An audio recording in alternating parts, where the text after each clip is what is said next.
What's going on, everybody? Welcome back to the channel. I hope you're all doing fantastic. Today, we're going to be inside of an account doing a account takeover for somebody who is, I'd say, a mid-game player. Now, in this account, we're going to be discussing what I believe is a mistake a lot of players make that this player was kind of being led towards as well, to be honest, which is, in his message for his account review, he specifically asked for some team ideas for 2 dungeons that I don't believe majority of players should even be worrying about for a very long time. And once you do, you're going to be worrying about Sand Devil far more than Shogun. So, of course, he asked for specifically advice for Sand Devil's Necropolis as well as Shogun's Grove. Now, Shogun's Grove, you can use the ascensions on your rings, your necklaces, and your banner. Well, the necklace is going to give you extra crit damage. The banner has a chance of giving you extra accuracy and extra resistance, which are all very helpful stats. However, the benefits you're going to get from Shogun are far less than the benefits you're going to get from Sand Devil. Sand Devil can give you tons of different stats for your bottom row pieces especially. I mean, crit damage, crit rate for the gloves, you got attack, HP, defense percentage for the chest plate, and then speed, and then various different other stats for the boots. So Sand Devil is very much worth it once you get to the point of the game where doing this makes a lot of sense. And I'm going to talk about why this account I don't believe is quite at that point just yet, but I'm going to talk about that a little bit later. So right now I want to focus on giving you guys an idea of where this account is at in the game. So first up, let's take a look at his champions, okay? So we have a pretty good roster. We don't have like a massive stack of legendary champions. I got the breakdown of the legendary champions on the other screen, but for now, let's just look at what we have. So we have some top tier champions: Duchess, Warlord, Sissia. We have Arbiter, Trunda. So Arbiter missions, I assume, are done. We'll show you guys that in just a minute. And then we have Mashal, great champions. Down here we have Nekmo, who is S tier for Hydra. If I see a Nekmo in account, it basically means, okay, you're going to be able to do some pretty high levels of Hydra, because him by himself really just unlocks that, to be honest. We have Kaimar for speed teams. We have a Man-Eater there, but I believe his Claymore started doing pretty good. We have Harima for some more arena plus PvP content. And then just a lot of really good champions. So specifically, where's his account at? Well, this is the snapshot in time, essentially, of his account. So his player power is 2.7 million, 50 legendaries in the account level 71, 43 rank 6 champions, and I would say this is a mid-game account. Now, when I do this stuff, the I guess time frame of the account doesn't really matter. It's really subjective, to be honest, because I say mid-game is after Arbiter, before Lydia, somewhere around there. Even if with Lydia, it's kind of subjective, but either way, I'm going to say this is mid-game as far as missions go. We finished Arbiter, but we do not have Lydia. Well, I believe we finished Arbiter. Let me check. Okay, yeah. Arbiter's done. We don't quite have Lydia yet, and we're a little ways away. So I'd say mid-game is a pretty fair representation of this account. You could have players who are level 100, who I'd say are mid-game, or players who are 60, who are almost progressing. Actually, 60, you're probably still mid-game, just flat out. But either way, I've been in some accounts before where they're level 100, and players are like, how is this player mid-game? Well, it really depends on where you're at as far as the progression, because leveling comes from your energy invested in different areas. So if you invest a lot of energy and you've got the levels, but you haven't gotten the champions geared properly to push certain areas of the game, well, you're still mid-game. Level 71, though, I believe is very reasonable to be expected to still be at mid-game. So this is good progression as it is. Iron Twins, the highest stages he's done is stage 12. Potion Keeps 20. I don't really care about that too much, honestly. Dragon's Lair stage 22 normal. Of course normal, because there's no hard mode of stage 10 plus. Fire Knight 25 normal. Minute 54. That's pretty good time, honestly. Ice Golem 23 normal. 429. We're going to talk about lowering some of these times and making them more consistent in general. Minotaur 15. 40 seconds. Spider's Den 6 hard. 218. I'm just going to let you guys look at this, okay? I'm not going to go through everything. There's no reason to. The Arena. Gold 4, 3v3, Bronze 2, Great Hall, level 97. So obviously, farming more Great Hall. Now, one quick thing, guys, for anybody who's working on farming the Great Hall, do this, okay? If you're not pushing Platinum Arena, there's no reason, assuming you're fairly active in the arena, to have more than a one-man defense. Now, this player already had a one-man defense set up, which is amazing. So essentially, what you're doing here is you're just allowing players to farm you, and you're getting access to more one-man defenses. One Arbiter, and then hopefully some easy teams throughout. So there's no reason to farm up super high, and even in the tiers, gold 4 versus gold 5, you're still getting 4 medals. That's all you're really looking for. So jump in here, do your battles each day in arena, get your gold medals to fill out your Great Hall, get your Magisteel to do more foraging, and you're really going to be doing the exact thing that arena is in the game for. Now, if you're somebody wanting to push platinum, it's a little different. You probably want to have your defense in at least towards the end of the week. But assuming you're staying in your tier, you're doing your matches daily and staying on top of things, well, there's no reason to stack your defense up, which is something I noticed in a lot of players' accounts, is they love seeing the wins on the defense. Of course you do. However, it really just hurts your progress in the end, honestly. For as fast as possible champion 324, essentially this just gives me an idea of where the gear is in the account. So 324 for this level account's not bad, but it kind of gives me an idea of, hey, this player probably doesn't need to focus on Sand Devil just yet. Now, if this speed was like 350, 370, then maybe Sand Devil could be justified because you have some really good gear in the account. But at this point, I don't think the gear is so crazy that Sand Devil makes a ton of sense at the moment, though I will talk about some potential options if he has them. So Clan Boss, I believe it's 2-key Ultra Nightmare. He does have a Demitha team set up, which I believe typically 2 keys Ultra Nightmare anyways. Some teams, some of them 1 key. So this one specifically, I believe is going to be a 2-key Ultra Nightmare, if that, assuming it works. Either way, I couldn't see it from the actual setup, and he has no keys to use right now.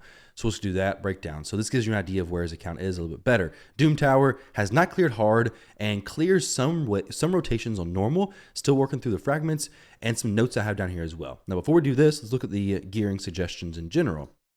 So we have some decent amount of stuff equipped and unequipped, of course, but as far as the breakdown, this is where the Sand Devil stuff really comes into play. So currently we have a lot more you can see here, rank 5 versus rank 6. What I like to see before going into Sand Devil is a lot more rank 6 than rank 5. At least a 50% split, honestly, because in Sand Devil, your 6-star gear is going to get more of a benefit from the oils and the dusts than your 5-star gear is. So essentially what you're doing is you're going to want to eventually be making good or great gear even better instead of making mediocre gear just a little bit better when it could be easily replaced from dungeons, different dungeon content, right? I mean, if you get a double roll on crit rate, well, you've already beaten what a Sand Devil run on a crit rate boost on a glove is going to give you. So don't worry about doing Sand Devil too much. I think it's very much of a distraction, and it's not an easy dungeon to do. It'd be different if it was something really easy to do, but until you get to stage 25, anything below that's not really worth it in the sense of stage 25 now has dust. So unless your account just can't do 25, 24 is still good as far as getting the oils, but 25 gives you the dust. So you really want to wait until you can get to 25 before you start paying too much attention to Sand Devil anyways. For the accessories, very similar thing here. We have quite a bit of 5-star accessories, not as much rank 6 accessories. Now, for his dungeon priorities, I need to change this because this may not be the actual priorities. I'm going to talk about that in just a moment, but let's take a look at some of the champions, some of the teams he has going on here. So Ice Golem's peak, let's take a look at this first. Ice Golem is one that's very good, but it's especially good when you're working on Hydra. So Provoke, Curse, Reflex, they're unique. They're sets that you don't really need a ton of. You really just need a few good copies, maybe like 1 or 2 good sets of Provoke, and the same thing with Cursed. And then Reflex, you can maybe have a few more, but Ice Golem, I feel like something that you can farm a lot of. Get your Provoke and Curse sets worked out. So like your Necmo can be in Provoke, your Necmo could be in Cursed, one of those 2 things. And then you can kind of take a break on it for a little while. So Ice Golem doesn't require a ton of farming, unless of course you're pushing like min-max some crazy teams. But in general, it doesn't require a ton of farming, but it is worth farming and it is worth doing a lot of in the beginning so you can get some very good sets, or at least decent usable sets. Usable as in like speed boots, especially your speed substats on your pieces, some accuracy as well, because typically these are placed on support champions who need accuracy anyways. These sets alone don't need accuracy to place, but they're typically on support champions who do need accuracy. So speed, accuracy are the things I'm typically looking for, and then you're good. You can chill on Ice Golem for a little while. But as far as building a team for Ice Golem normal, poisons do great. Ice Golem hard, poisons do nothing.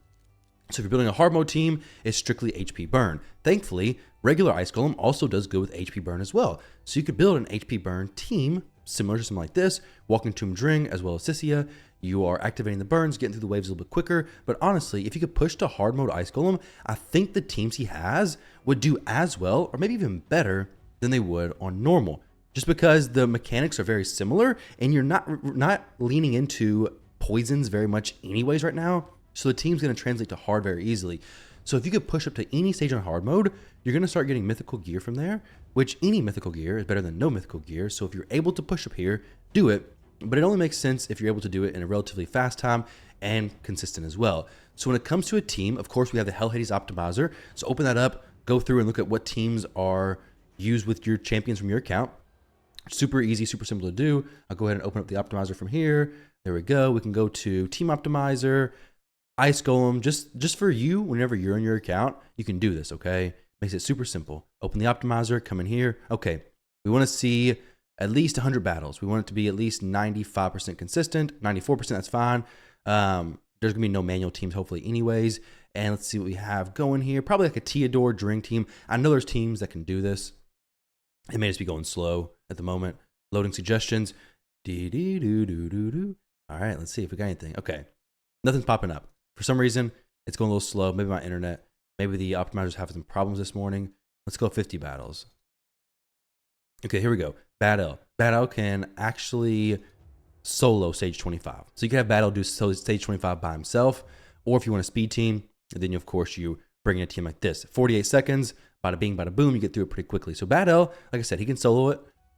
It's not super difficult to do. I got videos on my channel of him soloing, but Ice Golem is definitely worth doing. Now, pushing into hard is also worth it. You can see on your account, you have teams for stage 10 hard without a doubt. Like stage 10 hard, oh, sorry, maybe not stage 10 hard because stage 10 is pretty difficult, but stage 6, I'm sure you could do that. These higher stages, you could definitely do those. We want some good success rate, which is an issue you get into with Ice Golem, is having high success. So make sure you pay attention to that in these preset teams, because the Ice Golem slam can ruin your runs. So various different stages. Okay, you do stage 6, it's void. Well, maybe you want to go to stage 5 where it's spirit affinity. So now you bring in a magic affinity HP burn champion and you're good. Or maybe you go to stage 8 where now all of a sudden Walking Tomb Dring is strong affinity. So then you can actually survive the slams a little bit more likely, and you can overall make your run more consistent and more safe in general, because Walking Tomb Dring, Spirit Affinity, he's not going to be crit by that big Ice Golem slam. So you can build him a little bit lower tier. Either way, definitely push up to stage 25 at least normal for sure. Do Bad L, just gear him out. It's very easy build, honestly. I think you need 200 accuracy, 300 resistance, something like that, and then some decent speed, like shoot for 250 or something. And then, so yeah, for resistance, you need, for accuracy, you need 225. For resistance, you need 305. Get him good speed, somewhere like 225, somewhere around there. And then give him like a set of Relentless, a set of Reflex possibly, some good artifact set that gives him extra bonuses, and he's going to do perfectly fine. It's actually very easy to do. And if you need some help, just throw in a Theodore as well, and it's going to be no problem. Of course, you want to have him booked, and you don't have any books just yet. So something to consider in the very near future. But for now, you can push with the current teams and current champions you have. So next dungeon I want to talk about is going to be the ones you're going to be farming a bit more of. It's not going to be Dragon. Dragon right now for you is kind of on the fence. You're very close to finishing Faction Wars, which, speaking of Faction Wars, we do have the ability to make presets, but did you make presets? You have not made presets yet. So personally, I recommend players come in here, sort by faction, and then throw in the champions from specific factions for the Faction Wars. You can set your presets, you can do all this stuff. It makes it much easier, makes it much quicker. So do that if you can. It makes things organized and you kind of know where your focus is at for which champion. So continually do Faction Wars. Forging Perception, Forge Pass. Forge is going to be your best source of gear for honestly a very long time. So focus on getting getting forge materials whenever you can, wherever you can. So Faction Wars definitely should be top of your priority as far as what you're actually working towards and what you're doing. Now, once you do that, once you get Faction Wars progressed, you're going to be getting a lot of perception gear, which means Dragon is basically going to become irrelevant outside of speed set. Perception is just better than accuracy, and speed is kind of mixed into perception anyway. So outside of like 3x speed events, you're probably not going to be doing a lot of Dragon, assuming you have your clan ball situated.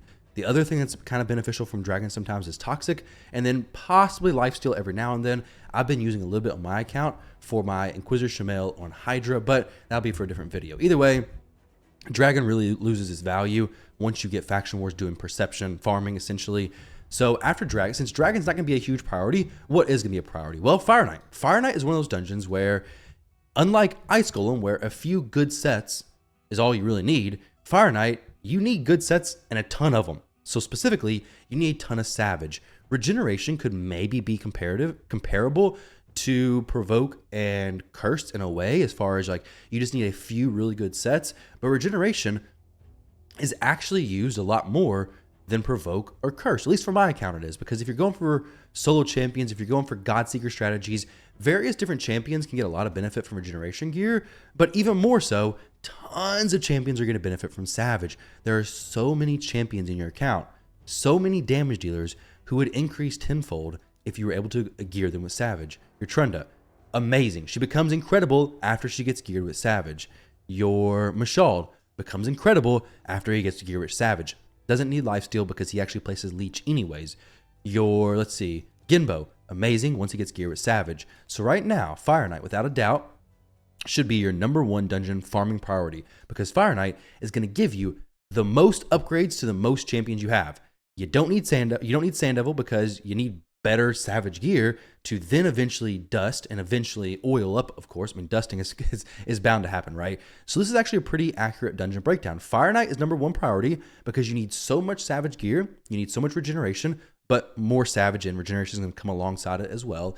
Spider, because you always need accessories, right? From now until the end of your raid career, you're going to need more accessories, but you're also going to need more silver. Like me, you're also low off on silver. So 5 million silver, you're going to need more. And Spider happens to be the best source of silver because you sell the accessories, you get a lot of silver, easy peasy, rinse and repeat. Now, pushing up to stage 10 shouldn't be too difficult with your account. If you had a Mithrala, that'd be amazing because she could place Hex. But even without Mithrala, you have your HP burn champions, you have your HP burn placers. That's fantastic. Sissia plus Dring. So the teams for Spider aren't going to be super difficult for you. Pushing up to stage 10 hard mode shouldn't be impossible. Definitely not impossible. You can bring champions like Royal Guard to nuke the Spiderlings as well. Kymar is going to be a champion you should 100,000% invest in. And I do mention that on the champions to get to 6-star next, which were Kymar, Nekmo, and Harima. Kymar is going to help with your Seer team setups. Harima for Arena and Hydra, and Nekmo for Hydra as well. So Spider, definitely push to 10. I'm going to talk about how I go about deciding who to take to 60 next in just a moment. So we finished the dungeons. Let's go ahead and talk about that, okay? Minotaur, you're doing it. Ideally, you solo it. Not a huge deal, really, whatever you do. But if you can solo it, do it solo. Run the champions you need masteries for behind it. So say you need masteries for your Iron Brago for whatever reason. Go solo champion. Iron Brago get masteries. More efficient. He could be like level 50. You level him up, get his masteries, costs about 2,000 energy. It's really just the way to go if you can't do it. So now let's talk about how I determine, before we go into Clan Boss and Hydra specifically, let's talk about how I determine who you should take to 60 next. When you're at this point in the game, you're at mid game, okay? You get your account fleshed out. Your account's in a pretty good spot as far as you got a lot of options for a lot of different areas of the game. You still need champions who are going to work very well in multiple areas. Unless you're just like a whale, assuming you're not, then you're going to need champions who you can take up, who are going to slot into multiple teams and make a big difference. So for example, that would be Kymar. Kymar can go into teams, and now all of a sudden, your Dragon team has a essentially core speed farming setup. You have your Kymar, you have your Seer, you have a decreased defense champion of some sort, whoever that may be. It may be your Deacon Armstrong. Maybe it's if you have a Ghostborn, it could be a Ghostborn. Eventually, it's going to be a Lydia. Various different champions there. So you have your Wave Clear, you have your Reset, and you have your Debuff champion. And you have your champions actually dealing with the mechanics of the boss, whether that's your Walking Tomb Dring, your Sissia, your Battle Khazar, whatever it may be, okay? Once you get to the boss, you're going to be ready to actually use their effective skills on that boss to take it down quicker.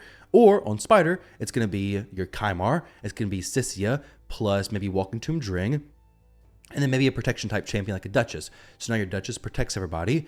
Your Walking Tomb Dring applies the burns to everybody. Your Sissia activates those burns. And your Kymar resets everybody, getting you back around to another turn of placing burns and then activating burns again. You basically cleared all the Spiderlings and maybe throw a Royal Guard on top of that to do some extra max HP damage so that you can get some more Spiderlings killed and then eventually just wipe the Spider out like that. So Kymar is a very good champion. But not only that, he also slots into your 3v3 teams. He slots into your arena setup. So he slots into so many different areas of the game. Kymar is a very valuable champion to take to 60. And then Nekmo. Nekmo opens up Hydra at a level that I think no other champion really does, except for Inquisitor Shamel. Inquisitor Shamel plus Nekmo is an amazing combo. But you have Nekmo, so you pair him with like a Duchess or something. So Nekmo, to deal with the Head of Torment, Nekmo is going to bring a massive chunk of super helpful debuffs to Hydra and buffs. So increased speed, increased turn meter, decreased speed, and leech, which means your healing is really not as big of an issue anymore. A decreased attack AoE, dealing with the Head of Wrath. So Nekmo is one of the most impactful Hydra champions in my opinion. Getting him up will definitely be a massive help for you. Easily slot you into a brutal team, possibly even working towards Nightmare, though I think the gear may be holding you back. And then next up, we have Harima. Harima is great for Hydra content.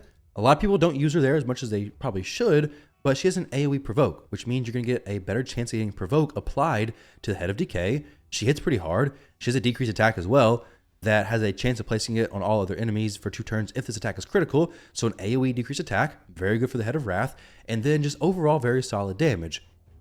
So she's definitely a champion who is worth bringing up, especially when you're looking for champions who will slot into many different areas. 3v3, arena, all that kind of stuff. Harima definitely has a spot for, and getting you closer to Mithrala with Hydra is going to be a big deal. Because once you get Mithrala unlocked, now Mithrala can go into a team of Spider. She can go to a team with Harima, giving Harima the increased defense, all that kind of good stuff, making your account just really flow together and makes so much more sense. So 48 fragments out of 100, you're looking pretty good there.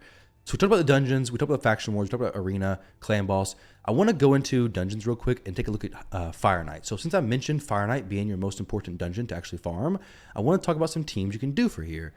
So if we get through stage 24, we're going to pass that. I wouldn't even worry about hard. Hard mode Fire Knight, if you don't have Newt, is really difficult, to be honest. It's more difficult than any of the other hard mode dungeons, and stage 25 is really fine. You got some champions to speed farm this, so really just stay there. It's not a huge deal. So 24, grind through this, get through it, and stage 25 is going to be easier. So let's pretend this is not Force Affinity and Strong versus Allure, though you could do a very similar team as 25. You just got to cheese it. You just got to like manual it and try to get through it like that. And eventually you will. The weak hits will play a factor, of course, but if you can get to it and through it, you never got to do it again. So get to 25. Stage 25, your team makeup is going to be something like this. You're going to have it depends on how well built your champions are going to be, because you could possibly do a seer clear strategy, but most likely you're going to have something like Allure, and you're probably going to have a Royal Guard. These 2 champions alone make up basically 80% of your turn meter manipulation here. Actually, probably 90%. You have our A1 that decreases turn meter by 25% on each critical hit, triple hitter, so 75% turn meter decrease. Now, it is adjusted on the stage 20 plus dungeons because you can't decrease it as much, but this is still a very, very massive turn meter decrease. And then Royal Guard is doing a small turn meter decrease as well, but also placed in decreased speed. So decreased speed plus turn meter decrease. Now from here, you're essentially just filling your team around these champions. So maybe you want a wave clear option with Seer. You go Seer plus Kymar, okay? So now you have Seer. Let's go, where is Seer? Seer. Seer plus Kymar. Kymar's down here. And then you have a Royal Guard plus Allure, and now you have 1 extra champion. Well, who's this champion going to be? Probably a buff champion or a debuff champion. Ideally, it'd be Lydia. Lydia be amazing for this, and maybe you don't have the champions just yet to make something like this work. Maybe you don't have enough damage on your Seer, you don't have enough buffs and debuffs to actually make it work, so maybe instead of doing this reset team, you have to go for a team that is slower through the waves, but still consistent on the boss, and consistent on the waves as well. So you have to just mix it up and go for a different option there. But eventually, what you're going to want to get to, without me jumping in and rebuilding the team entirely for you right now, what you're going to want to eventually get to is a team where you're 95% plus consistent, got a lot of battles done, and it's going to be Dracomorph. Okay, you have Draco. Draco actually brings decreased defense and weaken AoE. I actually completely missed him. So Draco could be a champion who you do use on these waves, assuming your Seer is able to pick up enough buffs. You could throw a shield set on your Kymar. It's not going to be as good for the arena, but now you have a extra buff on all your champions on your team. You could have Seer use her A2 the first time on the waves, and now you got some extra buffs popping up, more buffs to strip, and you actually get to the boss a little bit quicker. Draco, once he gets to the boss, can do a 4-hit A2 ability, so pretty nice there to help break that shield initially, and then these 2 should be able to control the shield no problem. So as far as the rest goes, we could use Kymar or we could use Renegade. Both those are very viable options, but this will give you some good ideas. Now, when looking at this, be mindful that some of these champions may have a lot better gear than what you could have. So like 307 speed, that's really not possible in your account. So something like this is very unlikely. In your situation, you're probably going to be crutching on the Royal Guard, where this speed is much more accessible for you. And even then, it may not be 100% reasonable because the Allure is still pretty fast, which is why I'm not saying completely discount Dragon just yet. You're going to be not farming it very much very soon, but since you still need the speed gear from, well, just content because you don't have enough perception farming yet from Faction Wars, you're still going to have to do some Dragon farming. But in general, it's going to be priority Fire Knight, Ice Golem eventually for some good core sets to push Hydra a little bit better, Spider a ton of, and Dragon to help you get some extra speed gear specifically during speed boosted events. But right now, 3x Savage is about to be off, so you can't really do much of that anyways, but that's the Fire Knight team that I would recommend personally. Now, when we're looking at the Hydra stuff, let's take a look at this real quick and give you some ideas, and then I want to talk about some Sand Devil. Actually, let me pull up Sand Devil, because I don't want to forget about this. Sand Devil is going to be Godseeker plus something else, okay? It's going to be pretty simple. It's going to be easy. You can definitely do it and you can get through it. I just wouldn't recommend wasting your energy just yet on it. It's going to be Godseeker plus Dring on stage 25. That's really what you're going to be doing. Blizzard, which is something else you got to be careful of. If you don't have your Blizzard, if your Blizzard is fully booked, then it's not going to work as well. But if your Blizzard is not fully booked, then it may actually be fine. So if he's not booked, he's not. So don't book him just yet. Leave him unbooked. He's going to make Sand Devil easier for you. But even if it's easier, I don't recommend you focusing too much on it just yet, because to be honest, you need the gear improved in general before you start focusing on this too much. For Hydra, I do recommend working on Hydra. I very much recommend trying to get 3 teams to 1 key, or get as close as you can to 1 keying brutal, hard, and normal. At least doing 2 difficulties, which it looks like you're doing. So you are doing 2 difficulties, which is very good. So eventually, let's say we did a brutal team. So a brutal team, say you did something like Necmo in the lead, takes care of a lot of the buffs and the debuffs. Necmo in the lead. This is just a very off the top of my head team build here, so it may be great, it may be horrible, who knows. We do Duchess. Mashald's very good for Hydra. He's not in your teams, but he's a very, very good Hydra champion. We want some more damage in general. Honestly, without Inquisitor Shamel, it's going to be a little tricky. So we have Draco who do AoE decreased defense weaken. We have we have Sissia who can do AoE decreased defense and weaken, but also HP burn, so we have that answered. We need an AoE decreased attack, so we could use a champion like Harima, honestly. I already mentioned her, so might as well put her in here. Harima, we have no increased defense, unfortunately, yet. Wither does bring increased defense. We kind of need a block debuff champion in here more than AoE decrease or AoE weaken. So actually, let's put Ugo in here, and wherever Ugo is at. So Ugo in the team. So now we have block debuffs and decreased defense. So you're doing more damage. We have decreased speed and increased speed. Decreased attack AoE on 2 champions plus a provoke. If we had a champion who could be the mischief tank, that'd be great. A champion like Wither could be very good as well. Extra support. We have the increased defense for your Harima. We have a lot of heals going out, so you kind of want to have a good mischief tank here. Mischief tanks are a little tricky to get though, because not a ton of champions can do it great, honestly. A champion like Dudan could be fantastic for this. Off the top of my head, I can't think of who else would be a great mischief tank for you. Places, okay, so you may not want to, okay, so shields would actually be fine, because I don't think you have anybody who places shields in this team anyways, outside of Duchess's A1, which makes things weird.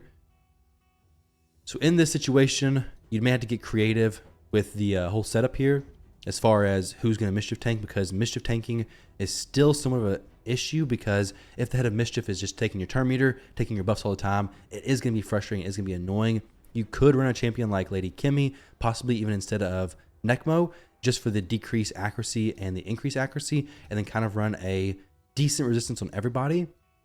Have a resistance lead aura of either Wither or Harima, whichever one has a better resistance aura, and that can be used in all battles specifically. You could do something like that. You could run a team where having the mischief tank isn't as important, but just some different options there. So the champions I mentioned though before, taking to 60, would be very beneficial. And of course, you can always come in here to the Hellhaze Optimizer, and this gives some very good ideas. I use this a lot of times for coming up with ideas for different Hydra teams, but I don't necessarily use it to build a team for me, because the champions are typically very different built. So I always do exclude manual teams, because I like to do full auto stuff all the time.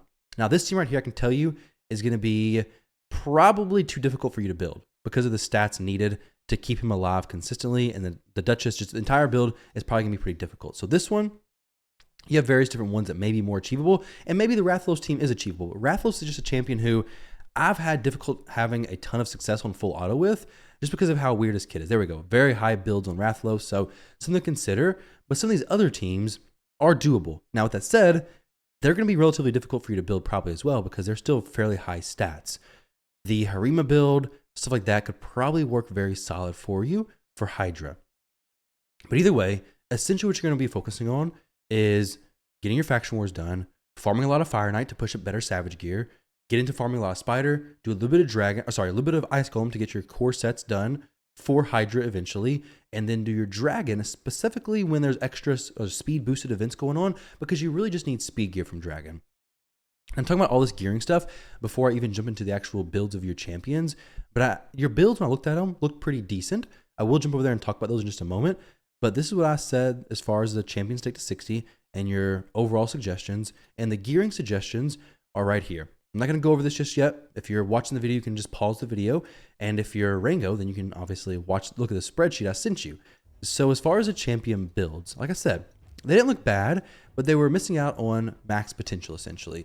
So your Warlord is currently in, he's okay speed, not as fast as I like to see him. I'd love to see him faster, like 250 plus at least. 312 accuracy is also not bad. Your Arbiter is going to be a good thing to go off of though. So 304. So I like for your Warlord to get faster. Perception is going to make this much easier, faster, and more accuracy. We have some broken pieces here, which makes me believe even more you shouldn't be worrying about going for Sand Devil just yet because of the broken sets you have. Really, Sand Devil should be at a point where your gear is pretty much at the higher threshold before you even worry too much about Sand Devil. It feels nice to get the extra stats from Sand Devil, but it's really just taking mediocre builds, like I said, mediocre gear, and making it passable. Whereas you could just be investing that same energy into dungeons and instead getting even better gear and gearing your faction war champions to get better forge gear, better perception stuff in general. Your Sissia, let's see her. You have good speed, you have 100% crit rate, good accuracy. So your builds, they make sense. You know what direction to build your champions in, it looks like. You have, okay, good stuff here. However, this would be far better with Savage, even at less stats. So you need Savage gear. Ignoring defense is such a massive, massive boost for your damage. It just, you need it. Trust me, you need it. Your Mashal doesn't have boots, but say he did have boots, it wouldn't really be a great build anyways. Your Demitha is built for, I guess, Clan Boss, 276. So yeah, it's a Clan Boss build there. Your Godseeker, she could be used for Sand Devil, but you have Blizzard, so you don't really need it necessarily. Maybe for climbing, which is pretty easy to build once you get the regeneration gear up to that level, right? And then we have your Duchess. Let's see what she's at. So she's in a mixed match of sets as well. Good. I recommend typically 50,000 plus HP, 3,000 plus defense, 225 plus speed. So you have all those stats more than hit. Good HP, good defense, good speed. However, it's in a mismatched set. So you have a bunch of broken pieces here where you could have Bolster on her if you went for the Bolster Forge Pass. You could have Stone Skin on her eventually. You could have various different builds. Even Relentless for Hydra isn't bad. I've actually used some Relentless Duchesses for Hydra. And while it sounds weird, it sounded weird to me at first, it's actually pretty good because it can cycle you through to get this up more frequently, which I thought was pretty useful, which I may actually rebuild my Duchess for on my account. I'll think about that though. It just sounds weird for a lot of content. Most people don't expect Duchess to be in Relentless because Bolster and Stone Skin is more common. But if you're not pushing Arena very hard anyways, Relentless could be perfectly fine. Like I said, it lets you keep up this ability more frequently. You only need like 1 or 2 procs every now and then to have this uptime basically 100%, especially if you're running Relentless sets on your other champions in Hydra. They're going to be dropping the veils all the time, opening them up to the fear. So if you're able to reapply that as frequently as possible, it's just going to be better. Your Arbor is fast, which is good. Your Turvold's not built. So in general, your builds are good as far as the stats go. But now I wanted to get you to the point where you're looking for those stats, but you're looking for it on a set that has the good effects as well. So Savage, okay? Well, now instead of my Trunda having these stats, I wanted to have these stats at least, but I want it to be in Savage, maybe even Savage plus Cruel. So you're getting the stats as before, but now you're stacking sets on top, which is what's going to take your account from where it's at right now to the next level, honestly. And then for dungeons, when it comes to speed farming, I did notice a lot of your teams have Warlord, which is not bad because it gets you through the waves, but it's slowing your runs down without a doubt. Because Warlord, instead of having a Kymar to reset to do a faster wave clear on the second one, Warlord's just locking everybody out, and you're just doing slower damage. So instead of Warlord, throwing Kymar, and now all of a sudden, instead of locking the waves out so they just use their A1s, you're killing them so they don't use anything, which in my opinion is a little bit better. So Kymar's great, Harima's great, your Necmo's great. Your account, honestly, is in a good spot. You're really not too far spread. Everything looks pretty solid. But when it comes to what you should focus next, I think now you're focusing on moving from broken sets to now getting specific sets on champions and building the champions for multiple areas of the games with high stats, high as you can get, as well as specific sets to make them more effective in their respective use case, essentially. So guys, I could ramble more about the sets and the stats and all that kind of stuff. But essentially, if you're a mid-game account and you're getting distracted by the allure of Sand Devil as well as Shogun, take a step back, because most players, I'd say majority of players, actually don't necessarily need these dungeons just yet. They're a dungeon that gives tons and tons of benefit. However, the dungeons that have been in the game forever give you even more benefit for a long time, until you get to the point where a piece of gear is S tier. This is a top tier piece of gear. You're not really going to replace this, and you have a lot of those. Well, then Sand Devil and Shogun become more reasonable. Now, if you're a massive Kraken whale and you just throw oil at anything you want and dust anything you want, well, it's a little different. Then you could oil and dust your low star pieces, but honestly, even then it's not worth it. So don't worry about Sand Devil yet. Don't worry about Shogun just yet, in my opinion. Focus on the dungeons. Focus on climbing a little bit higher. Get some of those teams in. Try to get to Brutal Hydra, Hard Hydra, and Normal. Normal and Brutal at least would be great, assuming your clan could down Brutal, which may be something you want to look forward to or look towards, is having a clan that can down some higher levels of Hydra. Hopefully your clan does it, but if not, hopefully they can get to that point very soon. But getting the stone skin, getting the stuff continuously, it's very, very helpful and very important. Matter of fact, today is Friday, so I guess we're pretty close to well, not too close, so people can still get plenty of keys in. Either way, thank you guys for watching. If you're interested in having an account takeover, account review done for you, you can click the link down below, get signed up through there. And Real Ringo, thank you for reaching out. Hopefully this video helps you out. Hopefully you find some good suggestions in here, and hopefully it's more than what you were expecting. So either way, guys, thank you all for watching. I love and appreciate all of you, and I'll catch you in the next video.